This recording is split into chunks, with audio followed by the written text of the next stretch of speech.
కార్డుల దరఖాస్తు ప్రక్రియ మీ సేవలో ఆప్షన్ పునరుద్ధరణ. తెలంగాణలో రేషన్ కార్డుల దరఖాస్తు ప్రక్రియ మళ్లీ మొదలైంది. మీ సేవా అధికారులతో నిన్న పౌర సరఫరాల శాఖ అధికారులు చర్చించిన అనంతరం దరఖాస్తుల స్వీకరణ ఆప్షన్ను అధికారులు పునరుద్ధరించారు.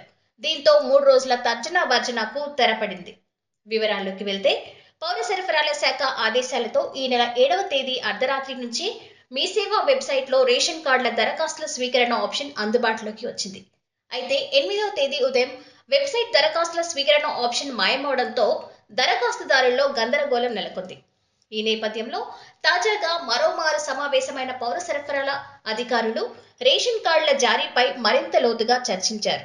ప్రజావాణి కార్యక్రమంలో ఇప్పటికే రేషన్ కార్డులకు సంబంధించి దరఖాస్తులు స్వీకరించడం, కేబినెట్ నిర్ణయం కూడా ముందే జరగడంతో కార్డుల జారీకి సాంకేతికంగా ఎలాంటి సమస్య రాదన్న ఉద్దేశంతో దరఖాస్తులు స్వీకరించాలని మరోమారు ఆదేశించారు.